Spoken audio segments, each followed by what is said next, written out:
지긋지긋한 빚더미 청산.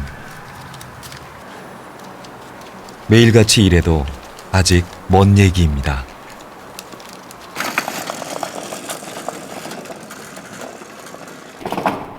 택배를 나르고 버는 돈은 하루 평균 42,500원. 한 달 100만 원이 채 되지 않습니다.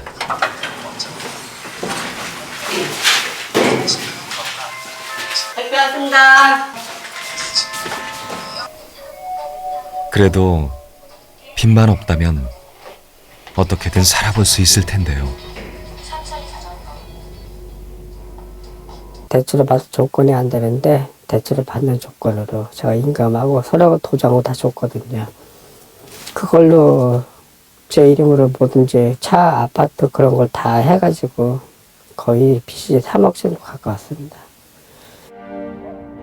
딱 한 번. 절대 해선 안 될 욕심을 냈습니다. 20년간 벗어날 수 없었던 고시원의 삶. 원룸에서 한번 살아보고자 이른바 작업 대출에 손을 댔습니다. 문서를 위조해 2천만 원의 대출을 받게 해주는 대신 1,400만 원은 브로커가 가져가는 조건이었습니다. 하지만 결과는 명의를 도용한 사기로 이어졌고 그에겐 3억이라는 빚만 남았습니다. 자진 신고로 3억에선 가까스로 벗어났지만 그에겐 벌금 400만 원이 부과됐습니다. 도저히 갚을 길이 없었는데요. 대신 다른 길이 있었습니다. 교도소에서 하루를 살면 10만 원씩 감면해주는 조건. 그렇게 악몽 같은 40일을 보냈습니다. 몰랐습니다. 벌 받을 줄은 알았지만은 교도소까지 갈 줄은 몰랐어요. 다시는 이런 짓 하지 말아야겠다 싶었습니다. 그 생각밖에 안 났어요.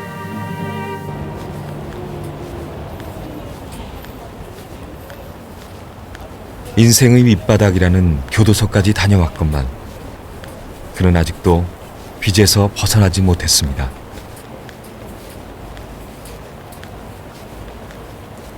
대포차와 통신비 누명을 벗지 못해 3,300만 원의 빚이 남았고 고시원 생활도 청산하지 못했습니다.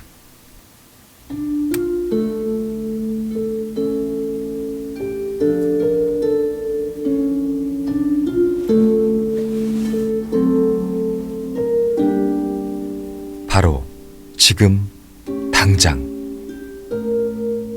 빠른 속도로 꿈을 이루게 해주겠다는 달콤한 대출의 유혹. 그땐 왜 몰랐을까요? 보니까 제 생활 형편으로서 보니까 이렇게 사는 것도 그렇고 서글프고 기분이 항상 가라앉고 그러니까 우울증도 그것 때문에 심해지니까 계속 약을 먹고 있거든요. 우울증 때문에도 그렇고. 치러지지 않는 죗값과 빚의 굴레.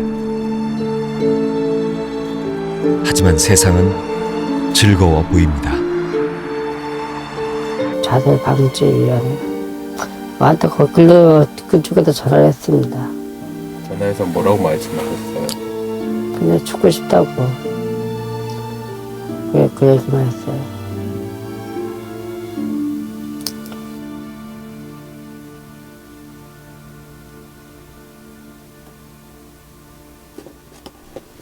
답답한 이곳을 언젠가 벗어나겠다는 꿈도 접은 지 오래입니다.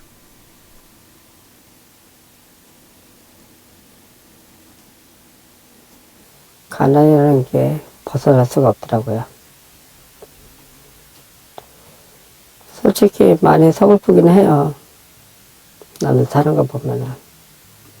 근데 뭐 어떡하겠습니까? 제 생활이 이런데.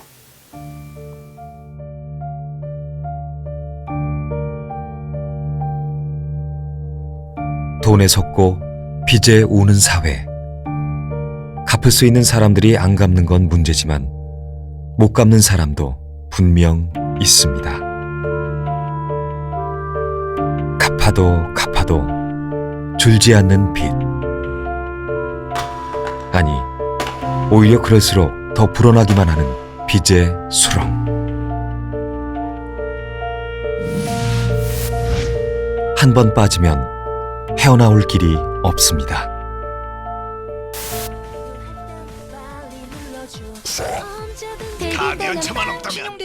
그러나 친구가 되어주겠다고 합니다.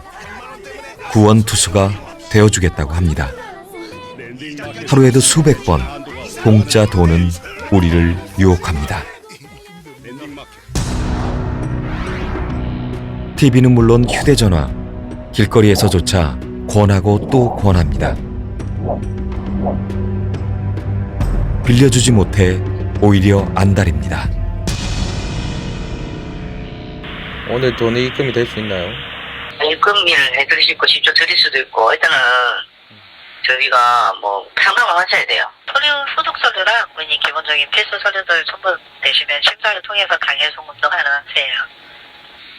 저희 신규 500까지는 가능하신데 뭐 수익이 300 이상 되신 분이 한해 500은 가능하시고요. 50 하시게 되면 35만 원 입금되세요. 그래요. 15만 원이 수수료예요? 네. 대출을 지금 좀 망설이시는 건가요? 아니면 저희가 고객님 뭐 다시 연락을 드리거나 그렇게 해서 대출 진행을 도와드릴 수 있거든요. 돈을 빌렸으면 갚아야 하는 건 당연한 상식입니다. 그러나 하루 700번 이상 세뇌당할 만큼 빚을 권하는 사회. 그것도 상식적인 걸까요? 서민들 같은 경우 다 웬만한 신용 안 좋은 사람들은 다 그쪽인데 2, 3 금융권밖에 안 되거든요. 뭐 이자가 비싸도 어쩔 수 없어요. 급하면 솔직히 급하면 써야죠. 통신비도 연초가 다 돼 있으니까 핸드폰도 못 만들어요.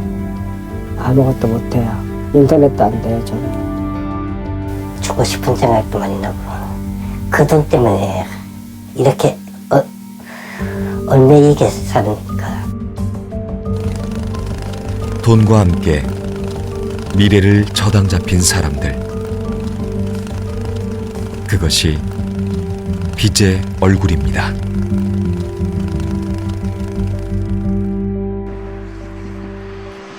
빚은 개인의 잘못이기만 한 걸까요? 요즘은 대학생이 되는 순간부터 빚을 떠안게 됩니다.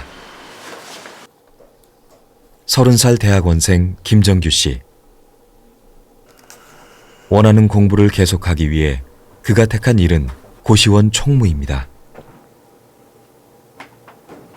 개인 시간이 있긴 한데 중간중간에 일이 생기거든요. 뭐 원생들 찾아서 뭐 해달라고 민원을 넣는다던가 아니면 손님이 방을 보러 올 수도 있고 중간중간에 흐름이 많이 끊겨요. 근데 많이 끊기는데 그래도 잘 수 있는 방이 있다는 게 그거 하나 때문에 일을 하는 거죠. 그저 열심히 공부했을 뿐인데 청춘이라는 이름이 무색한 30살의 저신용자. 그는 매일 빚독촉에 시달리고 있습니다. 저는 이렇게 물려받은 돈도 한 푼도 없고 그 다음에 그냥 혈혈단신으로 나와가지고 그냥 계속 살고 있는 거거든요. 그렇다 보니까 처음에 빚을 안 질 수가 없는 거예요. 알바를 해서 하려고 해도 일단은 잘 방이 필요하고 그 다음에 먹고 살 당장의 생활비가 필요한데 그때 처음으로 빚을 저축은행에서 300만 원 좀 빌렸어요. 이게 한국장학재단에서 받은 돈이고요. 대출받은 돈. 보시다시피 지금 빚이 1646만 2560원 남아있어요. 돈 없는 대학생을 위한 저금리 학자금 대출은 여러모로 편리했습니다.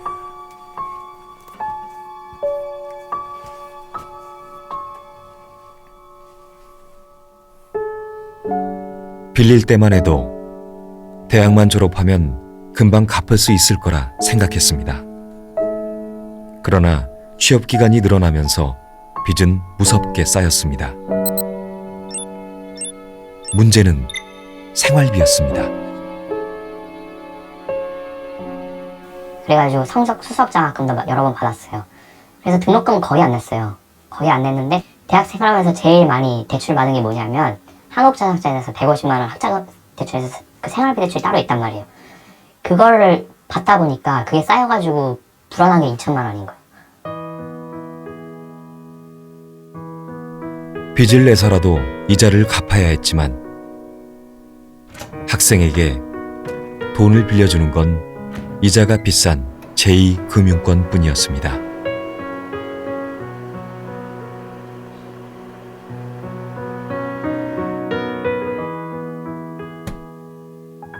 데이터 분석가를 꿈꾸는 청년은 그렇게 빚쟁이가 되고 말았습니다. 3번 카레가 한 680원에서 700원 정도 인터넷 쇼핑에 사거든요. 그래 싸요. 그래서 이거 한 몇십 개 사놓고 한 일주일에 한 5-6번 정도 먹으면 밥값이 많이 해결돼요. 밥값, 옷값, 집값 할 수 있는 건 다 아껴봤지만 상황은 조금도 나아지지 않습니다.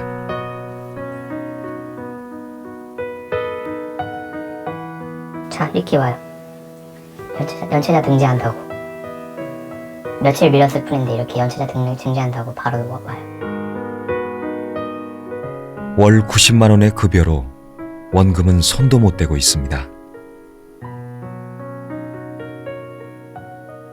저축은행에서 300만 원 받은 게 있다고 하잖아요. 여러 건수 중에서. 그거 제가 이자를 벌써 300만 원 이상을 갖다 줬어요. 350만 원을 갖다 줬어요. 6년 동안 계속 5만 원씩 내면서. 그래도 월급이 300만 원이 있어요. 그러니까 저는 묶여 있어가지고 또 그 돈을 계속 납부를 할 수밖에 없는 거예요. 죽을 때까지. 빚을 다 갚을 때까지.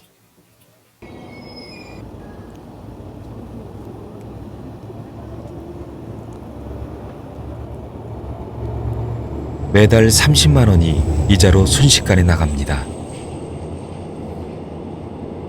남은 돈 60만 원 중에서 정규 씨는 취업한 줄 알고 있는 어머니께도 매달 15만 원의 용돈을 보냅니다.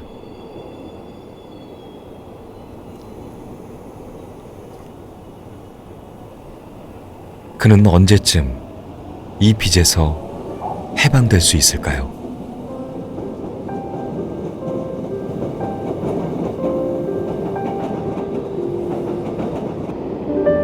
이백충이 월 200만 원밖에 못 받는다고 이백충이라는 말이 젊은이들 사이에 돌고 있는데요. 사실 저한테는 그것도 조금 부러운 이야기예요. 이제 빚이 없고 월 수입이 한 200만 원 정도 있으면 그걸로도 만족할 것 같아요. 정규 씨 빚을 다 청산한 후에 뭘 제일 먼저 하고 싶으세요? 일단 빚을 청산한다는 게 너무 먼 이야기라서 좀 그런 생각을 해본 적이 없어요.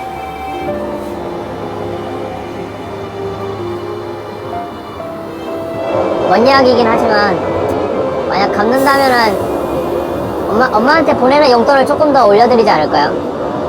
그럴 것 같아요.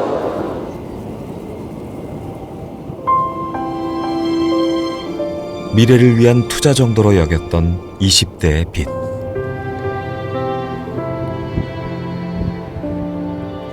그러나 그 빚은 결코 만만한 상대가 아니었습니다.